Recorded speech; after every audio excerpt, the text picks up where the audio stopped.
안녕하세요, 여러분. 저는 좋은 집, 좋은 차는 없지만 좋은 친구와 좋은 가족을 곁에 둔 대한민국의 평범한 아줌마입니다. 아줌마가 된 지 벌써 몇 년이 지났어도 스스로를 아줌마라고 칭하는 것은 아직 여전히 어색하네요. 제 말에 공감하시는 분이 분명히 계실 거라고 믿습니다. 아이를 낳고 나서 가끔은 인생이 허무하고 공허할 때가 있는데 요즘 그런 공허함을 꽉 채워주는 좋은 사람이 곁에 있어 출근길 봄바람마저도 따뜻하게 느껴지네요. 저는 20대 후반까지는 꽤나 평범하게 자랐어요. 집은 가난했지만 다정하신 부모님 밑에서 사랑받는 외동딸로 부족함 없이 컸습니다. 두 분은 저를 모난 구석 없는 예쁜 딸로 키우기 위해 늘 최선을 다하셨어요. 그래서인지 무난한 나이에 결혼도 했답니다. 그에 맞는 무난한 남편을 만났고요. 딱 저만큼의 다정함과 저만큼의 가족애를 가진 남자였습니다. 끔찍이 사랑했던 저희 두 사람에게는 복덩이 같은 예쁜 아들도 태어났습니다.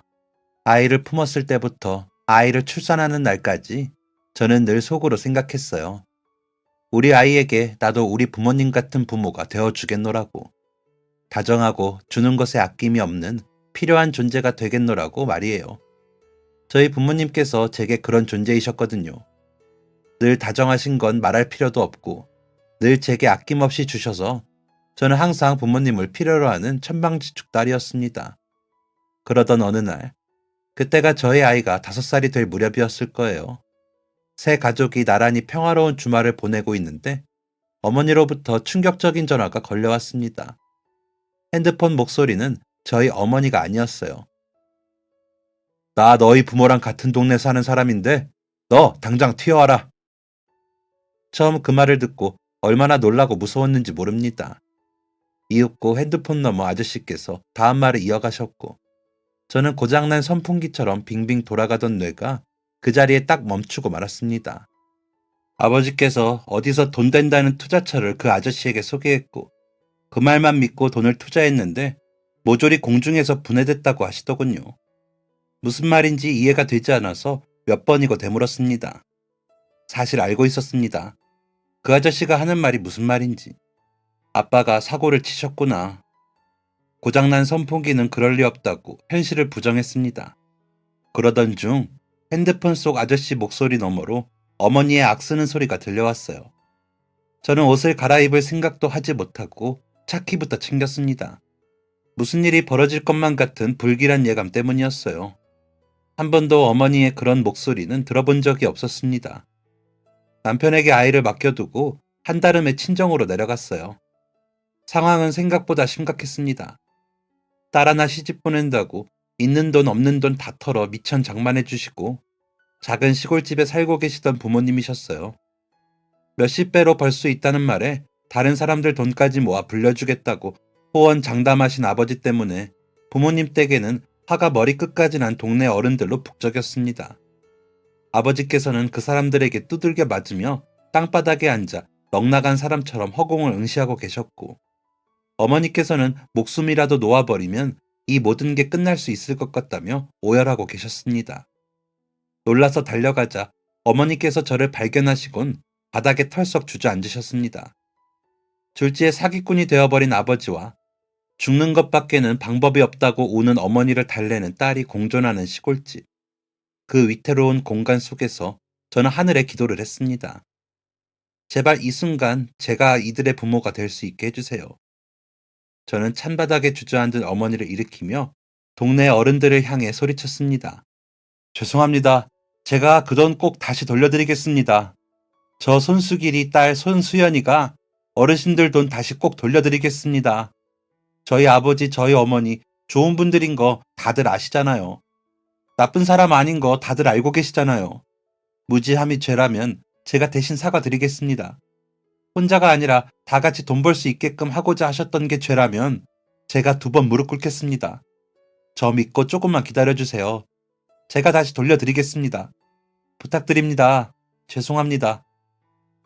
제 말에 몇몇 어른들은 오열을 하시고 몇몇 어른들은 욕을 하시다가 하나둘 자리를 뜨셨습니다. 폭풍이 몰아친 것처럼 엉망이 된 집에는 저희 3사람이 초점 잃은 눈으로 황망히 서 있었어요. 소리치던 저를 뜯어말리던 아버지와 그런 아버지를 솜방망이로 두드려 패던 어머니, 두 분의 사이에는 제가 있었습니다. 이제 남은 것은 수수뿐이었어요. 돈은 무조건 돌려드려야 마땅했고 도망친 그 나쁜 사기꾼은 잡아다 벌을 받게 해야 마땅했습니다. 하지만 당당하게 소리치고 나서 밀려드는 것은 두려움이었습니다. 제가 무슨 수로, 무슨 돈이 있어서 그 모든 것을 감당할 수 있었겠어요. 그저 그런 말이라도 해야 할 것 같아서 그렇게 약속을 해버린 것입니다.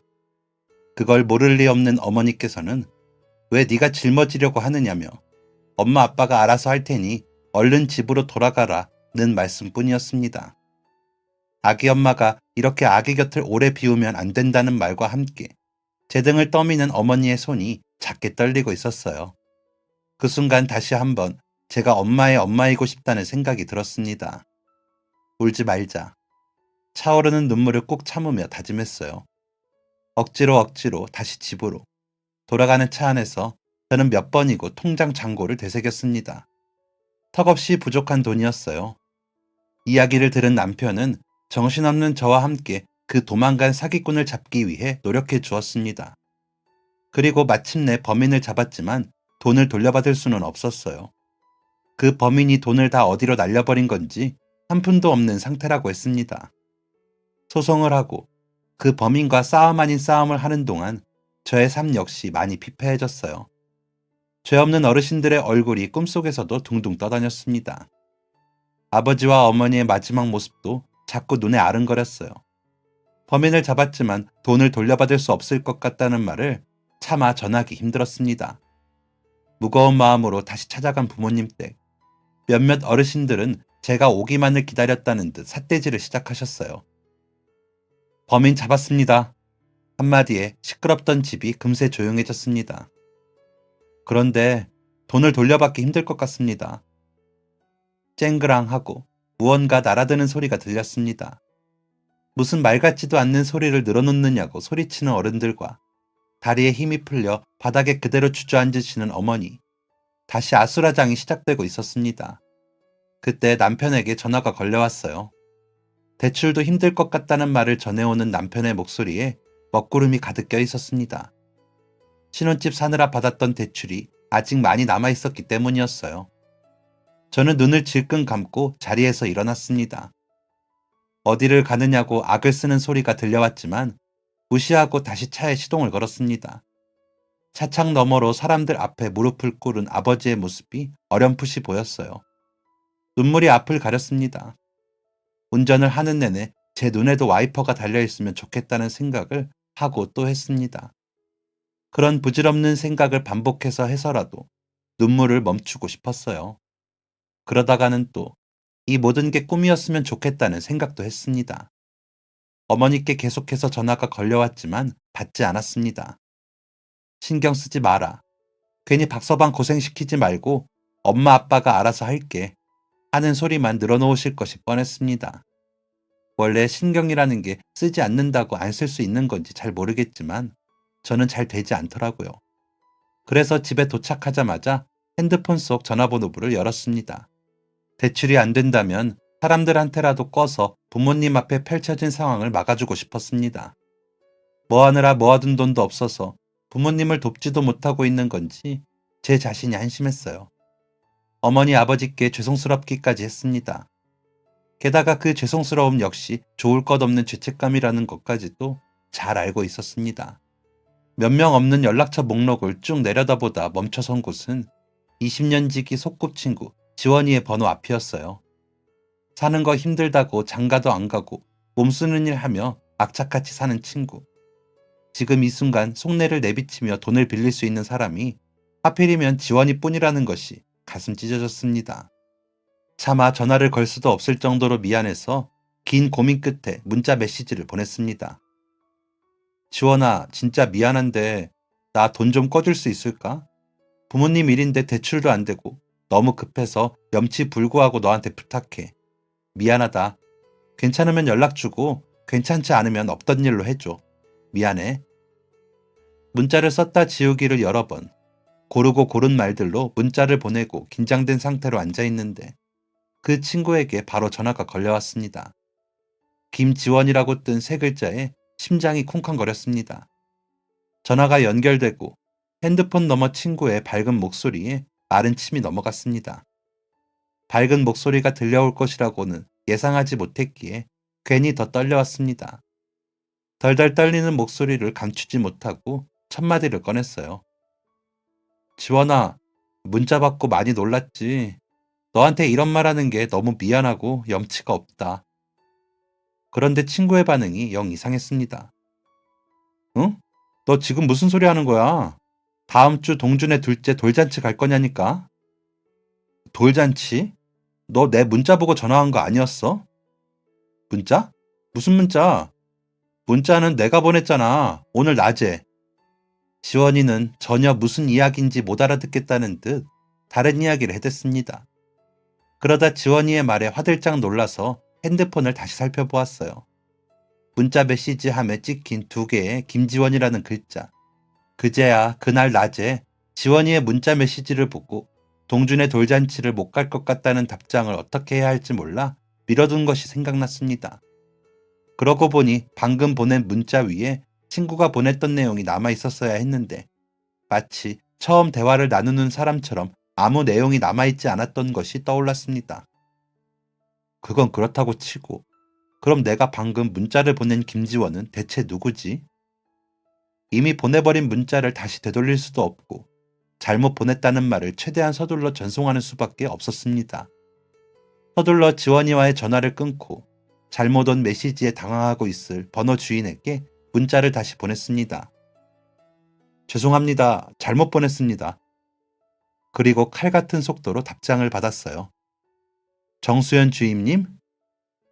저의 이름을 부르며 주임님이냐고 묻는 내용이었습니다. 그제야 그 번호의 주인이 누구인지 알게 됐습니다.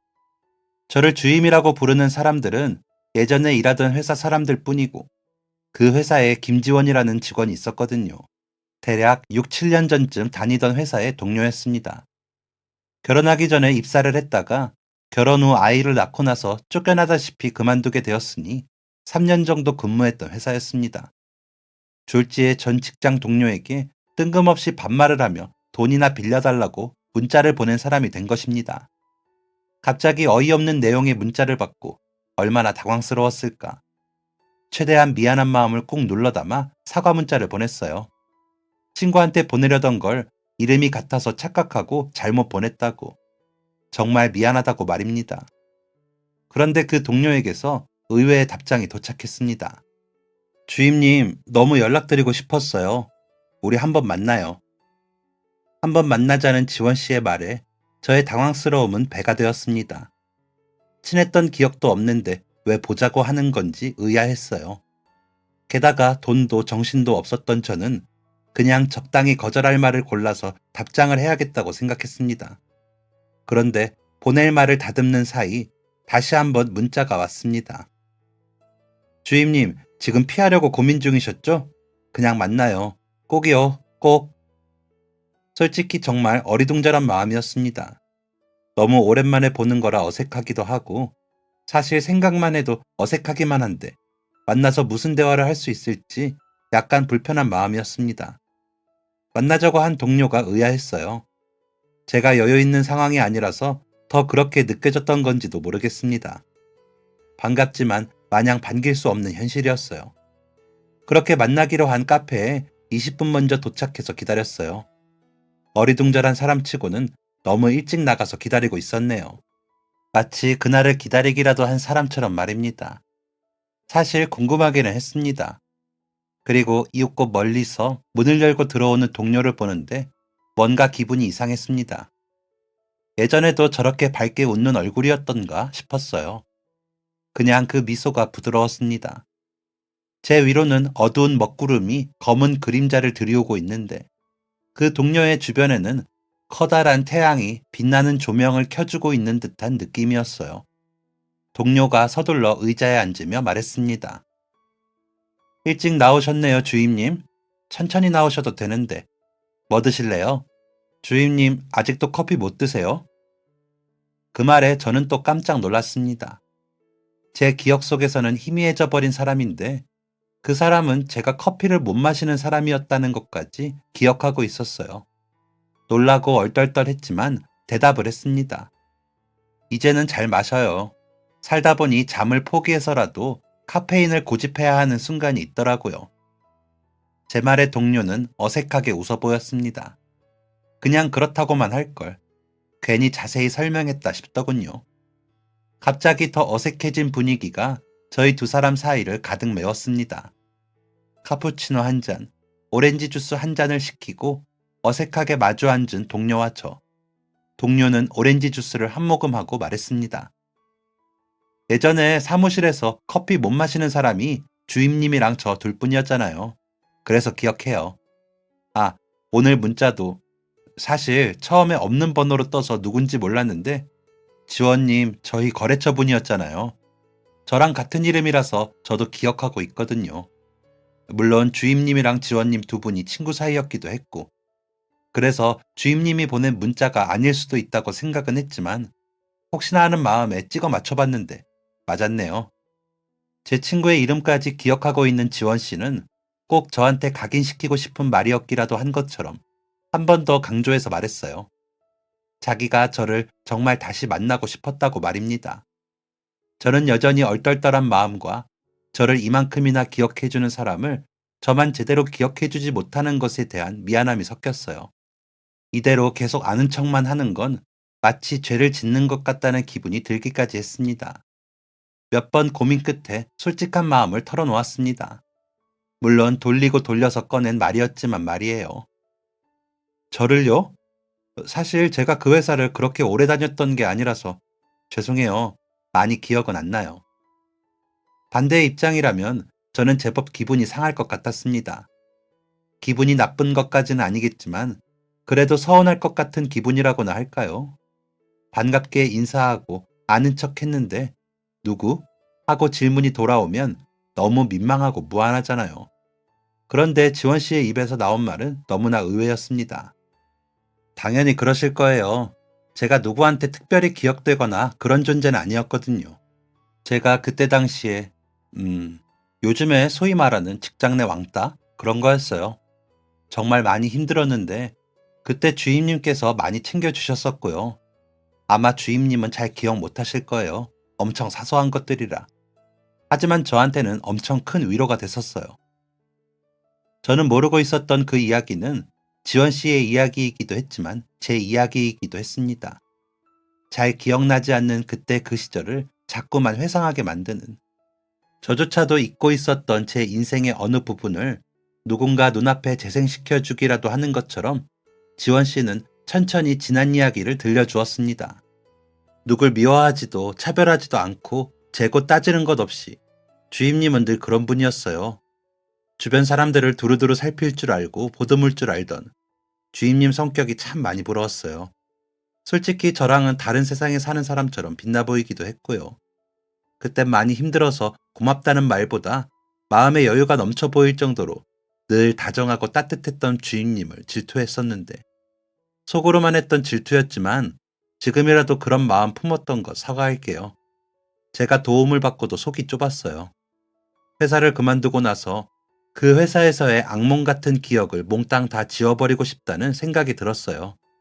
그래서 가장 처음으로 한 일이 핸드폰에 있던 회사 사람들 연락처를 싹 다 지우는 일이었어요.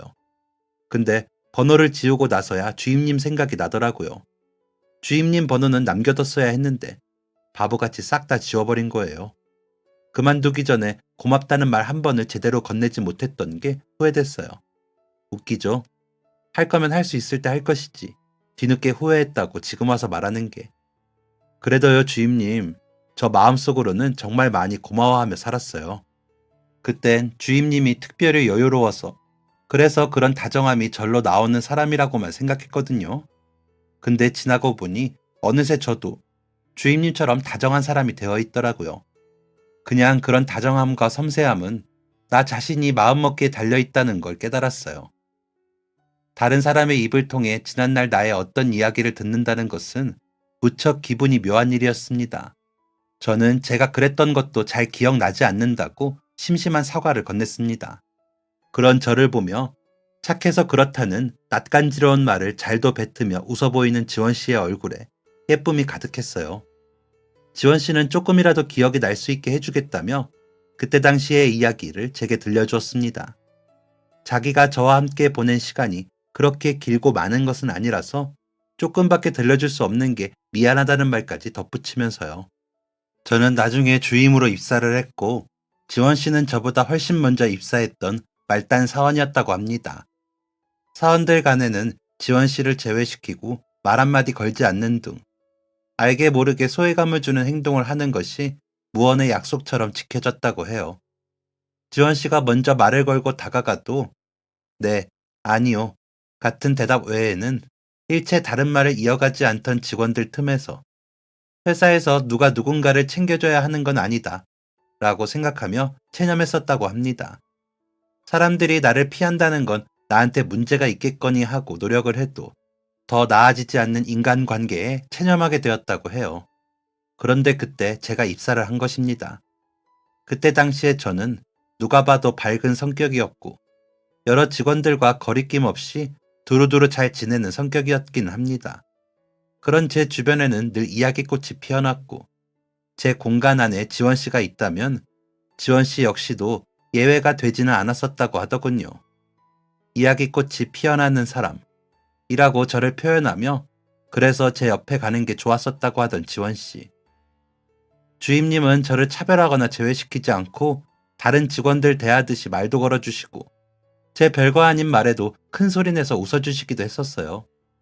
다른 직원들이 힐끔거리고 자기들끼리 속닥거려도 주임님이 저한테 말 걸어주시는 거 그게 얼마나 고마웠는지. 한 번은 퇴근하고 집에 도착해서 얼굴에 화장 다 지우고 옷 갈아입는데 주임님이 전화를 하신 거예요. 김지원 씨 왜 안 오냐고. 어디를요? 했더니 돌아온 대답에 뛰어가면서 얼마나 울었는지 모르실 거예요. 오늘 마치고 전체 회식이었는데 몰랐어요? 아무도 지원 씨한테 말 안 했어요? 그 말을 듣는데 막 달려가서 주임님한테 다 얘기하고 싶더라고요. 주임님, 직원들이 저한테 말 한마디도 안 해요. 회의 시간도 회식도 모든 것에서 저를 제외해요. 라고요. 지원 씨는 그때를 떠올리며 그때의 감정에 빠져드는 듯 두 눈가가 촉촉하게 물들었습니다. 그 눈물이 푸른빛을 띠고 마치 지원 씨의 얼굴까지 푸르게 물드는 듯한 착각이 들었어요. 세상에서 가장 슬픈 생각을 하는 사람처럼 푸르게 물든 얼굴로 지원 씨는 이야기를 이어갔습니다. 그렇게 회식 장소 앞에 딱 도착해서 어느새 1차를 끝내고 어수선하게 자리에서 일어나는 직원들을 보고 지원 씨는 차마 안으로 들어갈 수가 없어서 발걸음을 돌렸다고 했습니다. 회식에 갔는지 안 갔는지 아무도 모르고 관심도 없다는 듯 다음날 그 누구도 먼저 이야기를 꺼내지 않더래요. 그런데 한 달 정도 뒤 제가 점심시간에 지원 씨한테 가서 말을 하더랍니다. 오늘 마치고 팀 회식해요. 이번엔 내가 지원 씨한테 제일 먼저 말합니다. 그러니까 꼭 같이 가요 우리. 그 말이 얼마나 고마웠는지 모른다며 지원 씨는 결국 눈물을 훔쳤습니다. 눈물을 훔치는 소매마저 푸른 슬픔으로 물드는 듯한 헛것이 보였어요. 지원 씨는 잽싸게 눈물을 훔쳐내고서 또 웃는 얼굴을 했습니다. 막상 회식 자리에 가서도 주임님 말고는 제게 아무도 술을 권하지 않고 말도 걸지 않았지만 기분이 너무 좋았어요. 그래도 그만두기 전에 회식 한 번은 하고 그만둘 수 있게 됐다 이러면서요. 그 회식을 마지막으로 제가 회사를 그만뒀어요. 어떻게 보면 참 짧은 시간 동안만 함께 했기 때문에 주임님은 저를 기억 못하실 수도 있겠다 생각했어요. 이야기를 들으면서도 내가 그랬었나? 라고 생각하며 쑥스럽기만 했습니다. 몇몇 순간들이 필름처럼 기억났지만 그 순간들은 차마 베풀었다고 표현하기도 애매할 정도로 저에겐 별것 아닌 일이었어서 고맙다는 말을 듣기에 민망할 정도였어요. 왜인지 모르게 고개가 절로 숙여졌습니다. 지원 씨에게는 그토록 특별한 기억을 저라는 인간이 함께 기억해주지도 못한다는 게 한심했어요. 눈물이 날 것 같아 푹 숙인 고개 아래로 지원 씨의 손이 쑥 들어왔다 사라졌습니다. 그리고 지원 씨의 손이 닿았던 곳에는 하얀 봉투 하나가 놓여 있었습니다. 눈물을 참느라 숙이고 있던 고개를 번쩍 들게 한 것은 테이블 위로 조심스레 내미는 지원 씨의 돈봉투였어요. 깜짝 놀라 지원 씨를 바라보자 지원 씨의 입술이 파르르 떨렸습니다. 떠는 입술을 하고도 지원 씨는 아직 할 말이 더 남았다는 듯 입을 열었습니다. 진짜 죽고 싶었거든요. 내가 부모한테도 사랑받지 못하고 컸는데 사회에 나와서까지 사람들한테 사랑받지 못한다는 게 꼭 내가 하자 있는 사람 같아서 난 죽을 때까지 아무하고도 못 어울리고 미움이나 받으면서 살게 될 줄 알았어요. 근데 아니라는 걸 알게 해줬어요. 진짜 큰 걸 깨닫게 해줬어요. 나도 꼭 누군가에게 정신적으로 그런 도움을 주는 사람이 되고 싶었는데 제가 지금 가진 게 돈밖에 없네요. 부모한테 사랑은 못 받고 자랐어도 그 부모가 남긴 돈은 그런대로 쓸 때가 있네요. 이거라도 일단 받아줘요. 그리고 정말 힘들어서 아무한테도 말 못하고 혼자서 소갈이 해야 할 때 있잖아요. 그럴 때 나 불러줘요. 나는 주임님 친구도 아니고 가족도 아니고 임금님 귀 당나귀 귀 제가 해드릴 테니까. 대나무 숲 해드릴 테니까. 나 불러서 속마음 털어버리고 조금이라도 홀가분해지시라고. 지원 씨는 울음이 터진 듯 고개를 푹 숙였습니다. 민망하고 낯뜨거울 정도로 다정한 말에 코끝이 시큰해졌습니다. 이 사람에 대한 그럴듯한 기억도 잘 없는데 이 큰 돈을 덜컥 받아도 되는 사이라고 볼 수가 있나. 일종의 양심의 가책을 느꼈다고 표현해야 할까요? 하지만 우습게도 이미 제 손은 돈봉투를 받아쥐고 있었어요. 감정보다 더 절실한 건 제 앞에 들이닥친 잔혹한 현실이었습니다. 정말 고맙다고, 꼭 갚겠다고 횡설수설하는 제게 부담 갖지 말라고 되돌려받고자 하는 마음이 조금이라도 있었다면 저에게 돈을 건네지 못했을 거라고 지원 씨는 말했어요.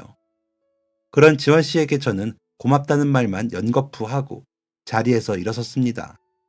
그 일이 있고 한동안은 혼자 있게 되는 시간이 찾아올 때마다 지원 씨가 했던 말들을 곱씹고 또 곱씹었어요. 누군가가 저를 그렇게 생각하고 살아주었다는 것이 많이 위로가 된다는 것을 처음으로 깨닫게 되었습니다.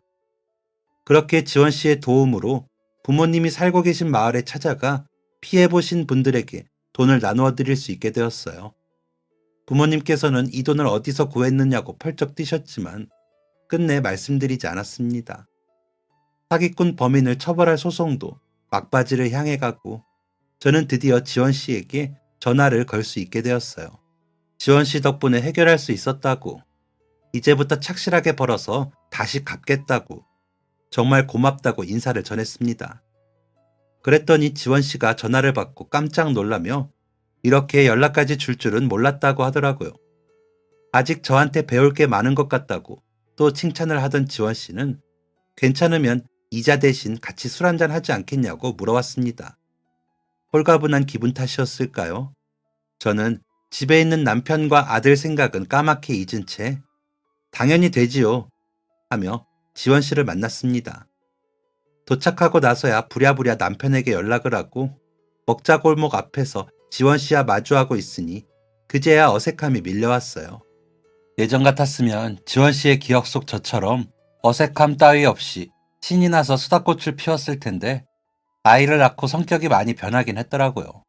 제 어색한 기운을 읽은 건지 진짜 와보고 싶었던 곳이라고 지원 씨가 신이 나서 얘기했습니다. 혹시 닭발 먹을 줄 아느냐고 묻는 지원 씨의 말에 좋아한다고 대답을 하고 보니 최근 들어 닭발을 먹은 기억이 없더군요. 젊을 때 참 좋아하던 안주였는데 사실 술을 잘 하지 못하는 저라 친구들과 술자리에 가면 소주보다 안주를 더 많이 먹곤 했었거든요. 결혼하고 자연스레 친구들을 보는 일이 줄어들고 남편은 닭발을 좋아하지 않고 하다 보니 자연스럽게 닭발과도 거리를 유지하며 살았구나 싶었습니다. 제가 닭발을 좋아한다고 했더니 지원 씨가 깜짝 놀라며 진짜냐고, 자기는 닭발이 너무 궁금한데 아직 한 번도 도전해보지 못했다고 했습니다. 기분이 신났어요. 그렇게 저희 두 사람은 국물 닭발로 유명한 집에 들어섰어요. 북적이는 사람들 틈에 마주 앉아 혀에 불이 날 정도로 매운 닭발을 먹었습니다. 와, 진짜 맵다. 괜찮아요? 저 매운 거 좋아해요. 저도 좋아해서 우리 통하는 거 있네요. 기분 좋다. 우리 나이도 동갑이잖아요. 알죠? 안 그래도 그것 때문에 말하려고 했는데 우리 말 놓으면 어때요? 까짓 거 이제 직장 동료도 아닌데 동갑끼리 말 놓고 편하게 대화해요. 입에 잔뜩 불이 나 쉴 새 없이 찬물을 마시면서 그렇게 저희 두 사람은 말까지 놓게 되었어요. 닭발이 너무 매워서 술도 얼마 마시지 못하고 2차 장소로 옮겼습니다. 매운 음식을 먹었더니 달달한 음식이 땡긴다며 빙수 하나를 시켜놓고 그 위에서 소주잔을 부딪혔어요. 그러면서 오고 가는 대화에는 다시 한번 서로에 대해 알아가는 이야기들이 가득했습니다. 사실 나 술 많이 못 마시는데 그냥 기분 내는 정도? 술을 많이 취하면 느껴지는 그 특유의 어지러움이 싫어서 많이 못 마신다고 지원이에게 이야기를 했더니 자기도 사실은 술을 잘 못 마시는데 만나면 제가 많이 마시자고 할까봐 걱정했다면서 큰 소리로 웃더군요. 조금 술이 들어가서 그런지, 그게 아니면 좋아하는 닭발을 몇 년 만에 오랜만에 먹어서 그런지 어색했던 마음이 지우개로 지운 것처럼 깨끗하게 사라졌습니다. 우리 진짜 잘 통한다. 30대 중반의 나이, 그렇게 잘 통하는 친구를 사귀게 될 줄은 몰랐습니다. 기분 좋은 대화가 오고 가고 저는 준비한 말을 꺼냈어요. 7년 만에 만난 낯선 직장 동료에게 큰돈을 선뜻 쥐어준 직장 동료, 아니 친구에게 마음을 담아 전하고 싶은 말이 있었거든요. 나 삶에서 가족을 정말 중요하게 생각했었는데 다른 가족을 이루고 나니 부모님한테 소홀해진 내가 보이더라. 신경 못 써드리는 사이 큰일을 당하셨고 그냥 왠지 모든 게 다 내 잘못인 것처럼 느껴졌었어. 그 상황을 바로잡고 해결할 수 있는 사람은 우리 부모님 곁에 나밖에는 없는 거야. 어쩌겠어. 두 팔 걷고 나서야지. 우리 아버지 그렇게 만든 사람 잡아서 벌 받게도 해야 하는데 아무 죄 없는 마을 어르신들 돈도 찾아드리고 싶고 무엇보다 어르신들한테 미움받고 돌팔매질 받는 부모님을 보는 게 너무 힘들어서라도 그 돈을 꼭 해결하고 싶었어. 돈을 해결하고도 소송 때문에 심적으로 지치는 데다가 잘할 수 있을지 자신도 없고 많이 힘들었는데 남편이랑 이것저것 얘기하다 침묵이 찾아오면 그 틈새를 비집고 너의 그 말이 자꾸 생각났다고. 어쩌다가 이런 일이 생겨서 부모님도 고생하고 나도 고생하고 남편까지 고생하고 있는 건지 하는 속상함에 술을 마시고 숙취에 머리가 아파 이불을 다시 뒤집어 쓰고 싶어질 때마다 귓가를 울리는 네 목소리가 나를 일어나게 했어. 네 말을 곱씹으며 일어나서 세수를 하고 옷을 입고 밖으로 나갔어. 살면서 그런 말을 처음 들어본 것도 아니었는데 이상하게 원동력이 됐어. 정신적으로 도움이 되는 사람이 되고 싶다고 했었지. 이미 너는 그런 사람이더라. 너한테 그런 칭찬을 듣는 내 자신이 부끄러울 정도로 너는 이미 멋지고 훌륭한 사람이야. 그 말을 꼭 해주고 싶었어. 고마워. 저의 긴 이야기 끝에 지원이는 결국 눈물을 글썽거렸습니다. 저도 덩달아 눈물을 흘리느라 술집 테이블에 있던 냅킨을 몽땅 다 써버렸어요. 그때 내가 그 문자 메시지를 잘못 보내지 않았더라면 직장 동료 김지원이 아니라 친구 김지원에게 보냈더라면 지금쯤 어떻게 되었을까 생각했습니다. 그리고 그날 집으로 돌아가며 깨달았어요. 무엇이 어떻게 됐든 지금 내 인생에 더없이 귀한 인연이 찾아왔구나 하고 말이에요. 현관문을 열고 들어서는 그때 핸드폰에 문자 메시지가 도착했습니다. 지원이었어요. 저는 그 문자를 받고 눈물이 터져 그 상태로 집에 들어갔다가는 남편과 아들이 놀랄 것 같아서 등을 돌리고 바닥에 주저앉았습니다. 지원이의 문자 메시지를 읽고 또 읽었습니다. 나 꾹 참고 견디며 여기까지 잘 왔다. 하늘에서 너처럼 좋은 친구를 내게 내려주신 것 같아. 나 죽지 않고 잘 살았다고 말이야.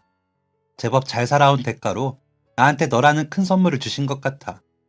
서로 알아가다 보면 다른 부분이 있고 네 생각보다 내가 더 이상한 사람일지도 몰라. 근데 그래도 너만 괜찮다면 우리 친구 한번 안 해볼래? 다른 건 더 못해줘도 내가 너랑 닭발은 꼭 같이 먹어줄게. 내가 딱히 운명을 믿는 것도 아니고 남자 여자 사랑놀이도 아닌데 이런 말하는 것도 웃기지만 나는 이상하게 우리가 운명 같아. 내 친구 해라 너. 나는 네가 필요할 때마다 늘 닿는 곳에 있을게. 너는 나를 필요로 해주지 않을래? 세계 최초 닭발로 맺은 우정의 산 증인이 되어보자. 저는 문자 답장 대신 집으로 들어가면서 영상통화를 걸었습니다. 저를 발견한 아들이 제품에 쏙 뛰어들며 저를 반겨주었어요. 엄마 술 마셨냐고 묻는 아들의 질문 위로 핸드폰 너머의 지원이 목소리가 크게 거실을 울렸습니다. 저는 아들에게 말했어요. 지호야, 엄마 친구야. 엄마 친구. 인사해. 아들은 핸드폰 액정 속 지원이에게 큰 소리로 안녕하세요 하고 인사를 했습니다. 그래, 지호야, 반가워. 이모는 엄마 친구 김지원이라고 해. 다음에 지호 장난감이랑 맛있는 거 사서 이모가 놀러 갈게. 그때까지 엄마 아빠 말 잘 듣는 지호 돼야 한다. 장난감과 맛있는 걸 사주겠다는 지원이의 약속에 아들은 신이 났고, 저는 핸드폰을 들고 액정 속 지원이를 바라보며 말했어요. 우리 우정은 닭발로 맺어진 게 아니라 어느 날에 잘못 보낸 문자 메시지로 맺어진 거라고 말이에요. 그 순간부터 우리의 운명은 친구가 될 운명이었다고. 그러니까 잘 부탁한다고요. 지원이는 제 말을 듣고 호탕한 웃음을 지으며 오케이를 했습니다. 그 사이 저희 아버지를 힘들게 했던 사기꾼은 감옥에 가게 되었고, 비로소 저와 남편의 마음은 편안해졌습니다. 다시 일상으로 돌아가게 된 것이에요. 친구를 사귄다고 해도 직장 생활에, 육아에, 집안일을 하다 보면 자주 볼 일은 없겠지만 늦게 사귄 친구가 무섭다고 없는 시간 쪼개어 만나게 되더라고요.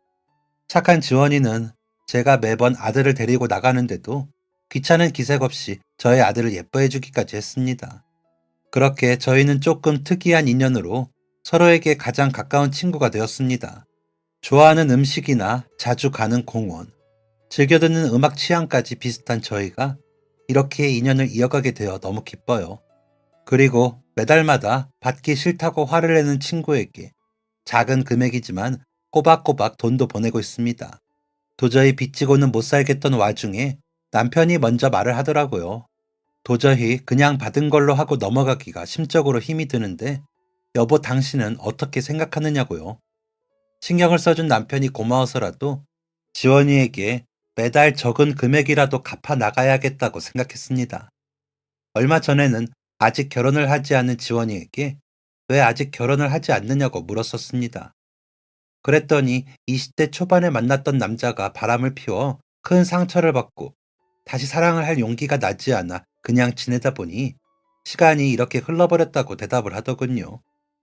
그 남자가 누군지 화가 나다가도 그 상처를 아직 회복하지 못한 친구가 안쓰러웠습니다. 외롭지 않느냐고 물었더니 지금 삶이 너무 행복해서 외로울 틈도 없었다고 웃어 보이는 친구에게 저는 조심스레 물었습니다. 혹시 괜찮으면 친구 한 명 소개해 줄까? 하고요.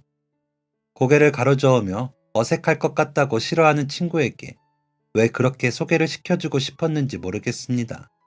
어쩌면 괜한 오지랖이 될 수도 있는데 말이에요. 지원아, 꼭 남자다 하고 생각하면서 만나지 않아도 돼. 내가 20년을 지켜봤는데 정말 좋은 사람이야. 어렸을 때부터 모난 구석 없이 다정해. 정말 좋은 사람인데 너랑 비슷한 이유로 사람한테 상처받고 아직까지 짝을 못 만났어. 나이는 너보다 2살 어리고. 아, 근데 한 가지 단점이 있긴 하다. 걔네 형이 너랑 이름이 똑같아.